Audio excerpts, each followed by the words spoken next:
Maintenant, il y a des détournements compagnie, ça devient un problème. Et il y a des gens qui défendent. Quand vous défendez, quand vous criez oh fort, acharnement, vous participez à ça. Vous détruisez l'état des droits que vous prônez. Mais c'est vous-même dans cette lettre que vous avez communiquée à la population congolaise le dimanche après réunion à bureau politique la Bino INC. Bon signal qui lettre na bozaki na ba ministre na kati kutu une fragrance à la constitution. Bolobi, nous soutenons, nous sommes là pour l'implantation ou l'instauration de l'état des droits dans les pays. Mais l'état des droits est la Kisinini. Peu importe Ranayo au Yibi, peu importe Ranayo au Gafé, peu importe Ranayo au Sali RR, justice et l'Andelio Mibeko Kangiyo. John Tumba est également invité par le procureur général près de la Cour de cassation. C'est samedi. John Tumba Oyo Azali, ministre et puis cadre, il y a INC Bandekou. Okapi Congo Service. Pour vos démarches d'acte de naissance, jugement supplétif, casier judiciaire, acte de mariage et transfert d'argent, contactez Okapi Congo Service au 07 58 12 18 04. Okapi Congo Service, Ponako Salisaba acte de naissance, jugement supplétif, casier judiciaire, acte de mariage, Pekotinda Mbongo, Benga Okapi Congo Service, na 07 58 12 18 04.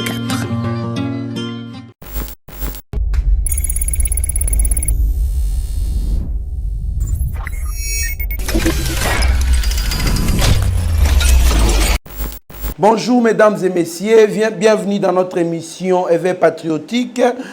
Nous allons parler des retombées de l'arrestation ou soit de la détention provisoire du directeur de cabinet chef de l'État, Monsieur Vital Kamerhe. Et puis, Tokomekempe, ko lobela makamoko bapel nazui lelo, bapel ebele sur makambu oyo ezobima qui est Bakangi, Vital Kamerhe, ezali plan na bango pona ko luka ko tanga chef de l'État. Après l'avoir ko tanga chef de l'État, bako destituer chef de l'État. Et puis pona congrès, balobi congrès oyo ba convoquer côté ya nani ya Ntambwe Mwamba na président de l'Assemblée nationale.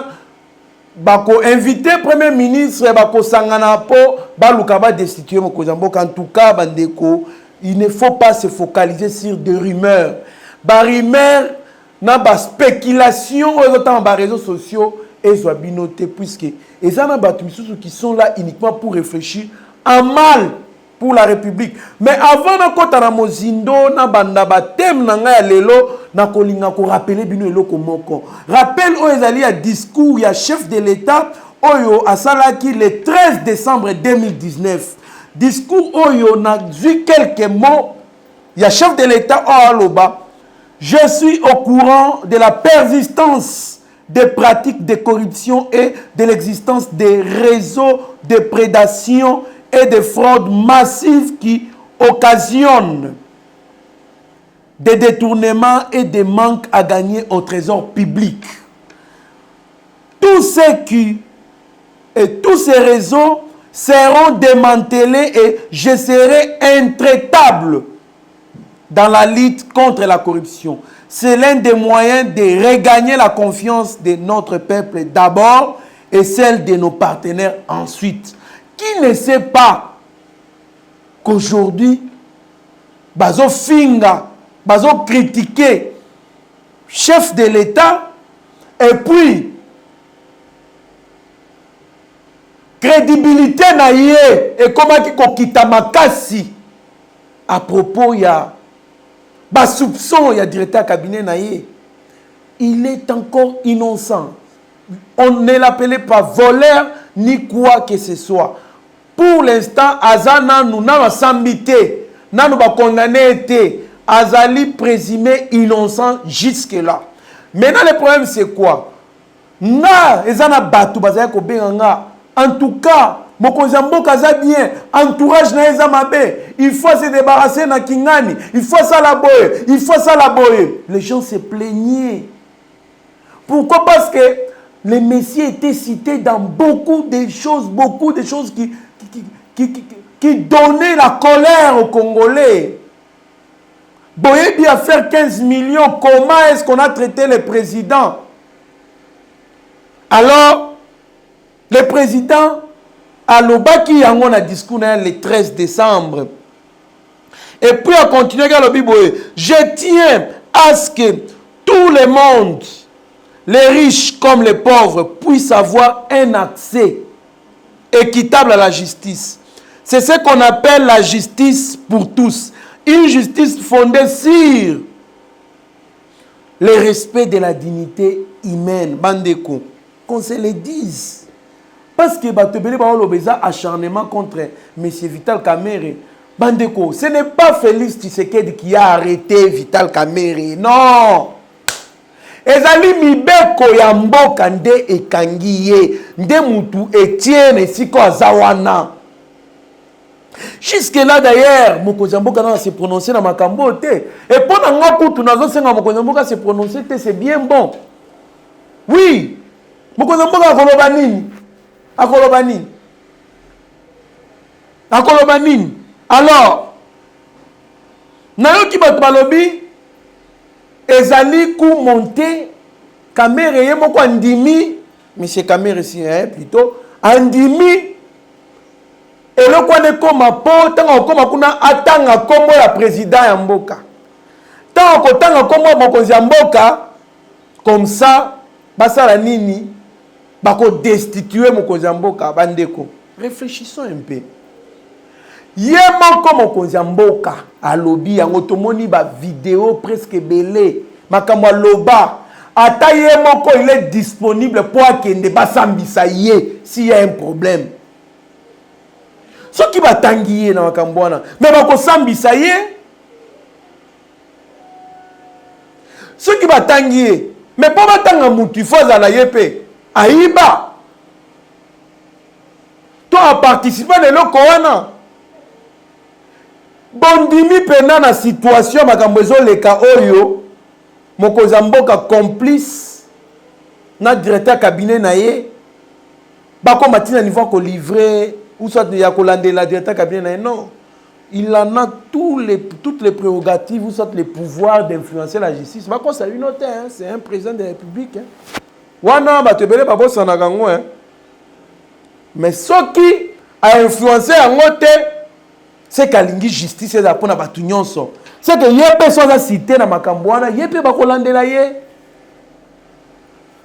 Bakoloba ke batanga kombo na ye, oh bakopesa ba secret, bakosilika bapesa ba secret, yako na bango, oh a décevoir, oh bakomisa ba secret ba élection. Papa, il fallait bomisa ba secret ba élection avant qu'on t'a prêté serment.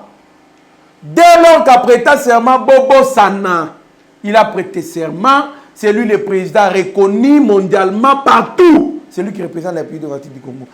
Ba déclaration na bino bokoki kosala lelo INC.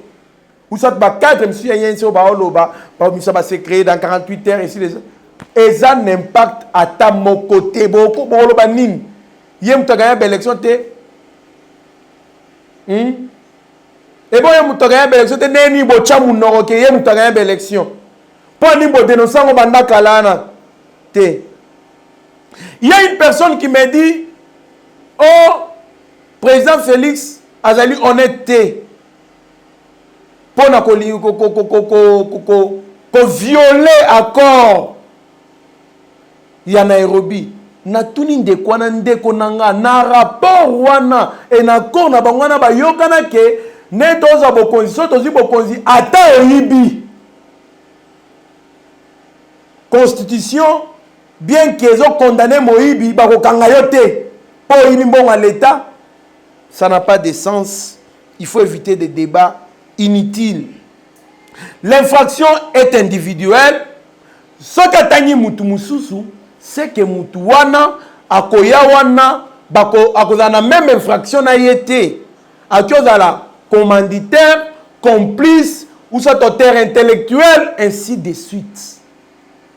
Mais l'infraction pénale est individuelle, bandeko. Totika ba illusion. Oh, bako kanga mokonzi ya mboka, bako destituer, tala eloko se préparer bona boye. Oh, kingani mutu aza na prison, azali en contact déjà na ba rebelle. Oh, boye tant que na kokuta na James Kabare bandeko. Laissez un peu ces spéculations. Mboka ngo bino mona mboka ngo kaka eza kaka exposé. Pourquoi vous réfléchissez, vous parlez toujours en mal sur votre pays? Pourquoi vous êtes optimiste sur Makamambo Kanabino? Il y a une sœur que j'aime beaucoup qui me dit pour nangai ko kanga bakangi kamere ezali importante et il ne fait pas kangai, il faut que kazong sande mbongo. J'ai causé avec ma sœur là que je respecte beaucoup, j'ai dit non ma sœur. La plus meilleure chose d'ailleurs c'est d'abord l'arrêter si réellement il est coupable. L'arrêter. Après avoir l'arrêté, mbongo obligatoirement, il faut bazongisa mbongo. Il faut. Ça c'est obligatoire. Ceux qui sont bandako, ceux qui sont banini, bako récupérer bandako commis à l'État. Bandeko. Ces pays souffrent. Hein? Il y a des gens qui souffrent dans ces pays. Tous avoir même tena mbongo ya malonga pour lutter contre le coronavirus. Bazo tchabidé il y a 1 800 000. Mais pendant qu'il y a des individus, il y a des gens, parce que Bazana, portion, ils sont cités dans les détournements, il y a plus de 300 millions de dollars. Et vous encouragez ça. Il y a des gens, des Congolais qui se mettent à défendre ce genre de choses. Tiens.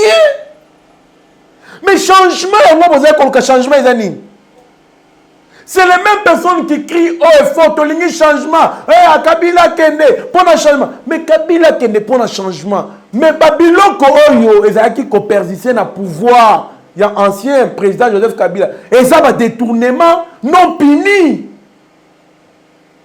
Maintenant il y a des détournements qu'on punit, ça devient un problème.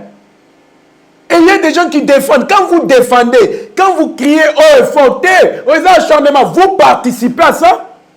Vous détruisez l'état des droits que vous prônez, mais c'est vous-même dans cette lettre que vous avez communiquée à la population congolaise le dimanche après réunion, bureau politique, la Bino, INC, vous signez qu'il est n'a ministre na carte une fragrance à la Constitution.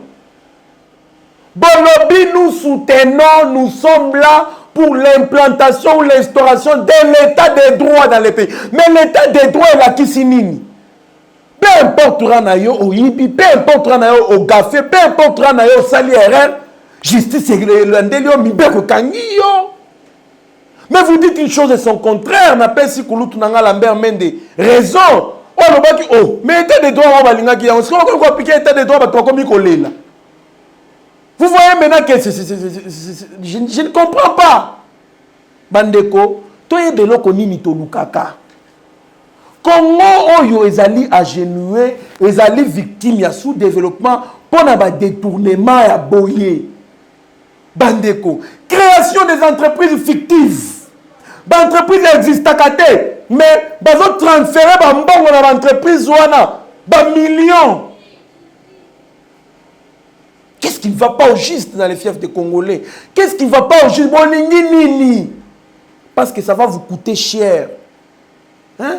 Tout ça, on pose ça en Mboka, qu'on appelle quoi? Mboka Misuba Sénégal, Nigeria, Angola. Mboka Misuba, l'échec, Yamakambu. Mais il faut que ça, je vous dis, au Singapour, ils ont payé les prix très cher. Il fallait que Bakanga, premier ministre, côté la prison pour corruption ici là à Singapour. Aujourd'hui au Singapour, il n'y a plus la corruption, bandeko. Mais biloko et ça les ceux qui moutoisent en mbeba. Mais nous ne pouvons pas se mettre à la place publique les défendre quand lui-même il est incapable de prouver son innocence. Tolani questionnement, il y a les cas qui n'a justice, qu'on a tolani questionnement. Mais j'ai dit, il n'y a même pas à discuter. Ce qui réellement, on a la tangi wana ba question réponse ba ko tuna. Monsieur Vital Kamerhe na justice mercredi wana. Ce qui réellement on ngai na tangi. Mais bandeko kota ki akelibela. Akelibela. Et c'est une trahison contre ce messieurs Vital Kamerhe n'est à trahir le président de la République. Vous faites le contraire. Ce qui réellement, Makamweza Bongo, jusque-là, il est encore innocent. Ce qui réellement, Makamweza Lemindengengai na Tangi, Boebake, c'est lui qui a bien trahi les chefs de l'État. Parce que quand les chefs de l'État vous donnent confiance, imaginez, vous souvenez-vous bien, quand le président a prêté serment, et dès lors qu'on a nommé, que le président a été publié gagnant des élections, 48 heures après, si je ne m'abuse pas, Bolanda déclaration, il y a directeur, il y a cabinet chef de l'État. Qu'est-ce qu'il avait dit? À suspendre ma dépense, na ba entreprise, ni entreprise publique, régie financière, ni son ministère, tout. Aucun organe ne peut faire des dépenses sans signaler au préalable ou sans avoir l'autorisation au préalable de la présidence. Bobo Sani Ango.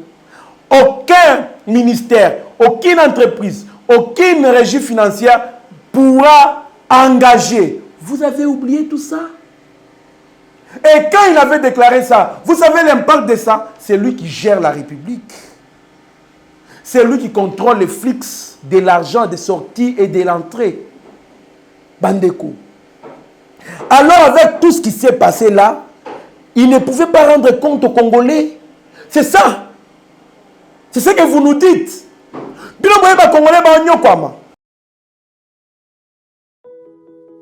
Chers frères, chères sœurs, la pandémie à coronavirus Covid-19 n'est pas une fiction mais une réalité. Aujourd'hui, la République démocratique du Congo a déjà enregistré une dizaine de cas testés positifs. Pour nous protéger nous-mêmes et protéger les autres, il est vivement conseillé de suivre les règles édictées par l'OMS et le ministère de la Santé. Ce sont des gestes simples, mais efficaces. Se laver fréquemment les mains avec du savon pendant un minimum de 20 secondes ou utiliser une solution hydroalcoolique. Éviter les contacts proches. Maintenir une distance d'au moins 1 mètre avec les autres personnes, en particulier si elles toussent, elles éternuent ou elles ont de la fièvre. Éviter de se toucher les yeux, le nez et la bouche. En effet, les mains sont en contact avec de nombreuses surfaces qui pourraient être contaminées par le virus. Respecter les règles d'hygiène respiratoire. En cas d'éternuement ou de toux, c'est couvrir la bouche et les nez en utilisant le pli du coude ou un mouchoir à jeter immédiatement après usage. Il est recommandé le port de masque pour les personnes malades et le personnel soignant. Pour les personnes qui se trouvent ou qui se sont récemment rendues au cours des 14 derniers jours dans les régions où le Covid-19 s'est propagé, voici maintenant quelques conseils. Si vous commencez à vous sentir mal, même si vous n'avez que des symptômes bénins comme des maux de tête ou un faible écoulement nasal, restez chez vous et contactez les numéros recommandés par le ministère de la Santé. Seulement en cas de fièvre, de toux ou de difficultés respiratoires, consultez un médecin sans tarder, car il peut s'agir d'une infection respiratoire ou d'une autre affection grave. Covid-19, ndanayo na Congo, na kusukisayo. Tous contre le Covid-19.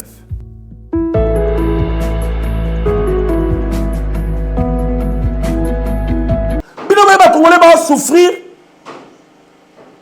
Mais tout le monde a flou dans bon, il y a un bon cannabiso. Bandeko, je vous dis vrai, au lieu de condamner mon konzamboka, ne bolo ba livrer mutunaye, bona boye, ezali mabe, azali nani mukoko, mais c'est lui qui doit beaucoup regretter. Ce qui réellement, makamtozo ka détournement les à solo. Plus de 70, de 360 millions de dollars, bandeko. Ah. Même bon, l'État. Nyokwami. Tant que vous pèse ça mon cadeau, il y a 35 millions de dollars. Moutoumoko, pareil. Moutoumoko, il y a pas sambisa qui est, pèse que cadeau à 35 millions de dollars. Personne qui sait qui bon. C'est que vous avez combien? Bandeko. Mbongo ya l'État. Et d'aller mbongo à batu nyonso, ba Congolais nyonso. Yo toza mbongo à l'État te bana ko sala yango comme si on sala mbongo na yo moko ya poche. Soki ezalaki mbongo ya ye moko ya poche, personne ne pouvait s'intéresser. Olingi ba contrôler yo te, olingi ba kota makambo na yo te, olingi ba beta masoba mbongo na yo te makambo na yo te, vanda epa na yo na ndaku. Dès lors okoti na makambo ya l'État, oza parmi bato ba gérer mboka na biso, oza na ba affaires publiques ya l'État, vous avez droit de nous rendre compte. Et nous devons savoir si tout ce que vous faites pour notre pays, s'il vous plaît, botika justice, ils ont un tâtonnement, botika yango, et emboîté, pas au emboîté. Il faut féliciter, encourager déjà la bonne chose et bandit déjà qu'on s'allie maintenant, la justice congolaise. Hein? Comment est-ce que nous pouvons accepter que ata yo kutozali ndenge nini yo ozambolwa ndenge nini ozali président, c'est le président Félix lui-même qui va rendre compte à la population en 2023. C'est lui-même. S'il vous plaît, c'est bien lui-même qui va rendre compte. À cause de mutu mususu te. Yé moko dem to défendre bilan na ye. Et bilan na ye boyebi bien que na minute au président na application na 2 ans à Pamba. Une année liboso na to kontango te za une année le kana mbutu mbutu. Deuxième année, il est confronté à le coronavirus. Il va passer toute une année pendant qu'on lutte contre le coronavirus. Et peut-être, troisième année, quatrième année, où le président, il pourra faire quelque chose. Cinquième année, ils ont année à l'élection. Voilà pourquoi je demande au chef de l'État, mon cousin, vous avez en distraction, tout de suite remplacer notre directeur à cabinet. Botia directeur cabinet musale sale mato kende ba boko traîner zate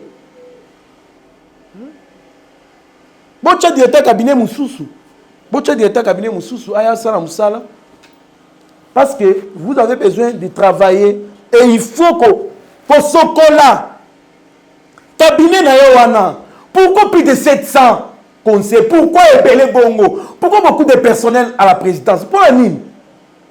Voilà pourquoi vous, il y a mboutou, désordre des alikuna. Hein? Désordre des alikuna. Te mokozamboka. Bosukola nanu, cabinet na binoana. Bochaba tout et puis, ça je le dis vrai. Mokozamboka. Pour bozala à l'aise, bozala bien. Je pense que bocha directeur cabinet, il y a obédience politique, il y a bino. Bien que accord les alliés tout ça là, botia directeur ya cabinet nabino, botia membre ya parti politique nabino, ça sera une bonne chose. Peu ta confiance. Trop c'est trop.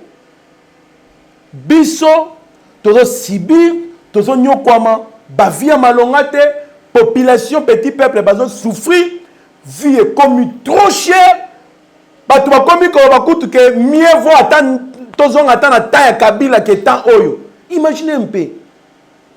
Imaginez un peu. Le président a la bonne volonté d'aider ce pays, de changer ce pays au pays une autorisation kende sala boy sala bo sala. Mais OK kuna ozo dépenser bambongo. Ils allaient passer. Makamsu na olobate na boy na ba outrage, ba imputation dommageable, na boy ba diffamation, na boy ba chantage. Na boy na ngai ngana zala ngana soutiente, na nga mwana batu mwana mobola, na boy o ba kangiye ba sali boy na boy na ba problème mais po na mboka na biso to ko loba to ko dénoncer.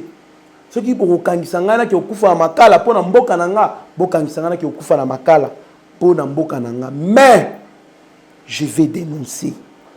Parce que je sais que ma camarade les gens nobles, les gens justes. Je me penche mon côté, moi je défends l'intérêt de mon pays. Je vois où se trouve l'intérêt. Le peuple congolais va se retrouver dans ça. En quoi? Si je trouve l'intérêt de mon pays, j'encourage. Si je ne trouve pas l'intérêt de mon pays, je dénonce. Je pense que moi, je suis créé pour ça.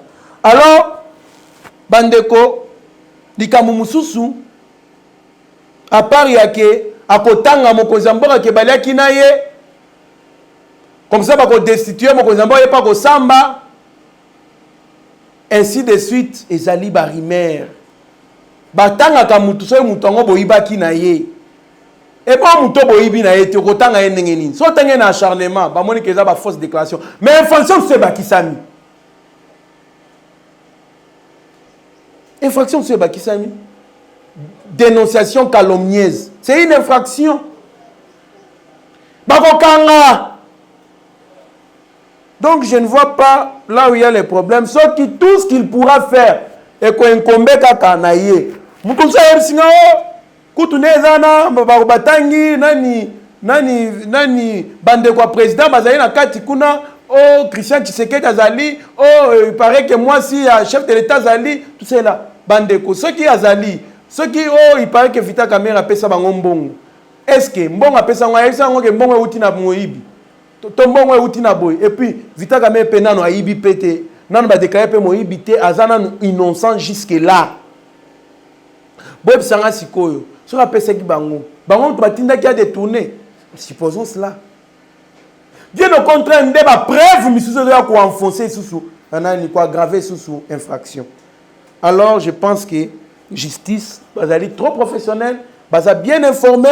D'ailleurs nayoka ki na makamu nyonso tu wana o esalema ki wana ba preuve ezalaki tangible. Bordero moko ezalaki sur place le même jour wana oyo ya mercredi Bordero ya transfert ya mbongo na compte ya belle-sœur ya monsieur Vital Kamerhe il paraît il y a 9 millions de dollars. Bandeko bambongo à l'état on ezokende ka bongo ko lutter contre coronavirus malade ki oboma presque mboka mobimba ba ocha 1,8 million. Mais bambongo ya makambo misusu ebele ba ocha bambongo ebele. Non, ce n'est pas normal. Alors balobi ba obeng sa congrès pour pas destituer mon Kozamboka. Alors quand est-ce que le congrès, quand il y a congrès, qu'est-ce qui s'est fait? Bandeko, article 119, les deux chambres se réunissent en congrès pour les cas suivants. 1. La procédure de révision constitutionnelle conformément aux articles 218 et 220 de la présente constitution. Vous voyez bien article 218 à 220, oyo balobi, et ça n'a pas article verrouillé, moussousso ba touché. Et puis, est-ce qu'il y a urgence? Il y a pour réviser la Constitution. Est-ce qu'on peut réviser la Constitution sans l'accord, sans en aval ou soit en amont, informer le chef de l'État? Est-ce qu'on peut convoquer le Congrès sans tout informer le chef de l'État? Est-ce que le chef de l'État n'est pas au courant? Il y a ordre du jour. On va bien le Congrès. Oh, bah, on va bien Congrès. On va tester mon Zamboka. On va comme président de la République. Et surtout si c'est pour ça, ne m'appelez même pas pour nous faire des informations à Bongo. Parce que des informations à Bongo, on va faire des informations à Bongo. Bandeko, bon, il y a une constitution, comment on appelle constitution. Alors, deuxième point, l'autorisation de la proclamation de l'état d'urgence ou de l'état de siège et de la déclaration de la guerre, conformément aux articles 85-86 de la présente constitution. Tout ça déjà un état d'urgence, on a décrété qui? Tout ça déjà un état d'urgence à décréter pour la crise sanitaire. Alors, bango, bazo siéger pour une crise sanitaire, pour pas décréter état d'urgence, état de siège, et va déclarer guerre contre Mboka Nini, contre Nani. Alors, je pense que Bandeko, ceux qui sont à ma disposition, on ne peut même pas sa télé, na débat là-dessus, Bandeko. Totika, spéculation notamment par réseaux sociaux, ils sont terribles. Il y a des Congolais qui sont là uniquement pour propager des mauvaises pensées sur ce qui pouvait arriver sur notre pays. 3. L'audition du discours du président de la République sur l'état de la nation, conformément à l'article 77 de la présente constitution. Tu sais bien que mon Kozamboka le discours d'état de la nation une fois l'an. À ça qui en décembre, il y a année, il y a 2019. Alors en 2020, est-ce que mon Kozambo il faut le sous devant les congrès, les parlements réunis en congrès? Oui, il faut le bas. Mais quand? Est-ce que c'est maintenant? C'est pas maintenant. C'est au mois de décembre. Bandeko, totika ba spéculation. Totika ba spéculation. Et enfin, la désignation des 3 membres de la Cour constitutionnelle conformément aux dispositions de l'article 158 de la présente Constitution. Là maintenant, c'est là où j'ai dit, bah, occupe qu'on se réunir pour désigner 3 membres de la Cour constitutionnelle. Parce que 3 va désigner dans l'Assemblée nationale. Et puis, je pense qu'il n'y a pas 6 pour passer à la 9, ou soit 4 pour passer à 7 pour désigner le chef de l'État. Alors pourquoi vous avez banga? Vous banga nid? On t'a dit comme président de la République. Non, vous allez mettre ma pio. On a président, il est élu démocratiquement.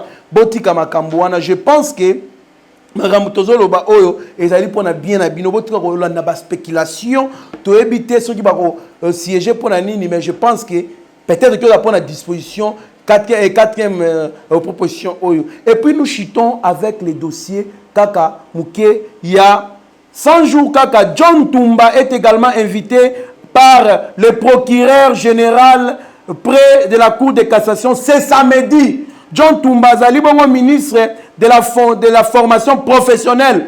Il était coordonnateur du programme de 100 jours dans le Kasaï central. Il est reproché, il est cité comme impliqué dans le détournement de 32 millions de dollars. John Tumba Oyo Azali, ministre et puis cadre, il y a INC Bandeko. Voilà, c'est les gens qui vont nous gérer en 2023, qui prétendent prendre le pouvoir en 2023, bah gérer Bisso. Naba bilo raboé, naba modèle yaboé, il y a des détournements par-ci par-là, bien que bazan ba innocent. Non, on ne peut pas encourager ce genre de choses. Et puis une petite recommandation, mon Konjamboka, ba téléphone et quand en prison té. Balongola ba téléphone en prison, ba prison yon son monde moutou, un prisonnier ne peut pas avoir un téléphone. C'est une insécurité pour le pays. Na prison ba bandit, bazala kuna. Ils ne peuvent pas être en collaboration avec les Libanda. Il y a des rebelles qui sont en prison. En collaboration avec la rébellion. Non, il faut qu'on confisque le téléphone à la prison. Comme ça, MP pour changer ma cambu. Parce que c'est une insécurité en permanence. Il y a un pavillon, un téléphone moko. Téléphone, il y a un gérant ou un capita. Ok, na téléphone au solo lit et puis communication na téléphone est connecté à la présidence et est connecté à la primature. Ce n'est pas du tout mauvais. Et puis na membre de sécurité, il faut pas mettre hors de bon qui sa téléphone en prison makala. Bon montre ba téléphone. Normalement on doit prison que dans le téléphone T. C'est une insécurité en permanence pour le pays. En tout cas, merci beaucoup. Nabanyo Stubalanda Kibiso, Bama Diamboye, nous travaillons sana. Vile mune tufuataka, tuko hapa ndio kumpatia information yote, ku décortiquer, ku expliquer mambo yote yanapita mu pays yetu, mu capital yetu, mu province yetu, jua sema tukuye na ba institution ya nguvu ole akuya na bantu balebe ko nguvu. Juka tu na ba institution ya nguvu. En tout cas, muntu atakuwa yulu ya balua ashina kwa pana, ashitakuya kwa pana. Muntu yote ataanza kubeneficier tu paka na justice. Ile muntu yote eko na bénéficier nayo. Alors, nous encourageons tout ce qui se passe dans notre pays. Nous félicitons la justice. À nos frères de Bukavu, excusez-moi, à nos frères de Bukavu, botika kosala vuya. Moi, c'est Tatizo. Bana mou reprocher leader wenu ensema ana détourné makuta. Mais ekombele innocent. Quand bana mou juger, bana mou sambisha, bana yo, bana mona sema eko innocent bata mwacha. Mais kama atako leader yenu, kama ana détourné makuta ni mubaya, ina muzuri hapana. Njupa ya détourné makuta ile, mwe mutakuwa muzuri nje. Donc mwache Tatizo, mkale, mkwe na amani. en tout cas beko na Musambisha. Soyez calmes mes frères de Bukavu, de Goma, soyez calmes. Votre leader est reproché d'un détournement, il est impliqué dans ça. S'il est innocent, on va le relâcher. Donc c'est un peu ça. Merci mon grand frère Stéphane Kankou. Nous vous disons sincèrement merci, messieurs Eugène Ngoma, les pétroliers, maman Mwangelou Kankou, la première, Johanna Kankou, vous êtes nombreux, mon grand frère Bibert Chimbalanga, papa Jean Abeni, maman Brigitte Amato, Congo Central, vous êtes tellement ébélés, en tout cas, la sœur Janine, en Italie, Bozali Ebele, mon frère Innocent Kankolongo, vous êtes très nombreux. En tout cas, je vous dis sincèrement merci. Sami MTC, Bozali tellement Ebele. En tout cas, on attend que Bozali, Namotema, Élisée Walesa, Moninga Malamou, Da Antonella Issa, vous êtes tellement nombreux. Je vous dis sincèrement merci, monsieur Jacques. Et puis, je ne peux pas finir cette émission sans toutefois dire merci à HD Conde Steve. C'est celui que moi j'appelle le petit génie, le DT de Eba TV, directeur technique. En tout cas, c'est grâce à lui que vous avez ces belles images. C'est grâce à lui, en tout cas, il se sacrifie pour ce pays. Ceux qui c'est grâce à ces messieurs-là, ces héros dans l'ombre. Ceux qui te paient ce que mes remerciements, c'est pour l'encourager, il se sacrifie. Des fois, il rentre chez lui à la maison à 0 heure pour vous la servir. Lui est notre DG. Shadrach Lolo, il se sacrifie énormément. Il dépense beaucoup en termes d'énergie, en termes de niveau, capacité intellectuelle, pourquoi pas leur connaissance. En tout cas, n'hésitez pas, Yakosunga, il y a une procédure que nous avons commencé, ou soit une œuvre que nous avons commencé, Yebati et Corona LP, Yebati TV, Ezali système Oyo, Tozali ko lekisabino pona ba union so balingi basunga petit peuple o bazonyo koma ba souffrir o ba na kingasani masina bazamba ba kisenso na kanluka ba bazamba kinga bwana paka juma o bazonyo koma wana bo contribuer na numéro ya compte bancaire zo le kawana soit bo contacter na numéro pona kotina ta par via M-Pesa pona ba bazana Kinshasa en tout cas et kozala bien pona mboka surtout sungaba les personnes démunies au bazamba moyen te ya gombe ba confiner bango ils ont des moyens et bongo ba wana toki ko yaso bo contribuer ba mbongo nyoso twana boko pesa biso to sombi ba désinfectant to sombi ba kantina ba mai to sombi ba biloko ebele to kende to pesa pourquoi pas ba loso ba madesu ba biloko ba okiko tcha ba provision pona ba onyu comme ba orphelin bazali. Il faut tout que kusunga bango alors bo contribuer ne fils que na moi eloko amukie o bozango $5 $3, $10, $15, $20 et que sunga de sorte que Batouana banana pe baseka, baza protéger, balia na moment ba confinement oizoya. En tout cas, to qui déjà bazo enchaîner na ba confinement après Gombe, c'est barumbu ba opousa na ngoti ba okoma na ba mboka ya ba démini otolo bana. Il y a des gens qui souffrent. Vous avez un petit rien, aidez-les, ça va nous faire du bien. En tout cas, merci à Rabbi Mokoko. Je ne t'avais pas oublié à tous ceux qui nous ont donné leur intention et ou soit attention. En tout cas, merci. Mieux vaut être maître de son silence que plutôt esclave de ses propres mots. Merci.